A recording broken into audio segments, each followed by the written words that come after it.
Drums বাজিয়ে যে মেয়েটি সাম্প্রতিক সময়ে সোশ্যাল মিডিয়ায় সবার নজরে আসে, কে সে নিশ্চয়ই বুঝতে পেরেছেন। বলছি সামান্তার কথা। সামান্তাকে নিয়ে ইতিমধ্যেই নিউজও করেছে বেশ কয়েকটি টিভি চ্যানেল। তবে আজ সামান্তা যে কাজ করেছে তা তার পূর্বের কাজ থেকে একদমই আলাদা। সামাজিক মাধ্যমে ভাইরাল মেয়েটি বেরিয়ে পড়েছেন সামাজিক কাজে, নেমেছেন রাস্তার ড্রেনের ময়লা পরিষ্কারের কাজে। সবারই করা উচিত। আর আমি ছোট থেকে এগুলো করছি। আমার ইচ্ছা যে আমি মানুষের পাশে থাকবো সবসময়। আর এখন হয়তো বা আমাকে 10 জন মানুষ চিনে দেখে আপনারা দেখতে পাচ্ছেন, বাট আমি অনেক আগের থেকে এগুলো করছি।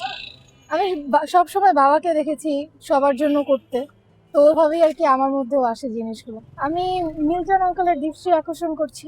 উনি যদি আমাদেরকে একটু সাহায্য করে তাহলে হয়তো বা আমাদের এলাকার আর একটু বেটার হবে, যেহেতু আমরা সিটি কর্পোরেশন থেকে কোনো হেল্প পাচ্ছি না। তো উনি লাস্ট 3-4 বছর ধরে কোনো হেল্প পাচ্ছি না আমরা। উনি যদি একটু হেল্প করে তাহলে আমাদের জন্য অনেক ভালো হবে।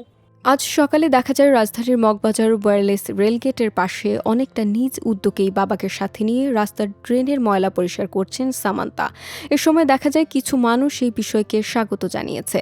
সামান্তা বলেন, ছোটবেলা থেকেই এলাকার সমাজসেবার বিভিন্ন কাজের সাথে যুক্ত থেকেছেন।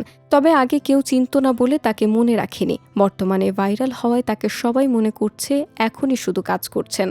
তিনি আরও বলেন, দীর্ঘ ৩-৪ বছর ধরে বৃষ্টি হলে এলাকায় ময়লা পানি কোনো রাস্তা থেকে সরে না। অনেকবার বলা হলেও প্রতিকার না পাওয়ায় এলাকাবাসীকে সাথে নিয়ে এই কার্যক্রম চালিয়ে যাচ্ছেন।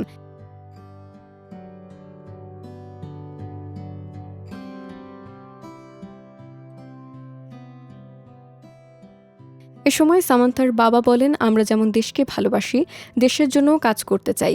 আমি চাই সামান্তা দেশের সেবামূলক কাজ করুক। আমি দেখেছি ছোটবেলা থেকেই সামান্তা সমাজের অনেক উন্নয়নমূলক কাজে অংশগ্রহণ করেছে, আর আমি চাই সে সারা জীবন ধরে রাখুক। বন্যা হয়েছিল, ওই বন্যার সময়ও কিন্তু আমরা উদ্যোগ নিয়ে ও সহ আমরা ওইখানে কাপড় চোপড় দিয়ে আসি।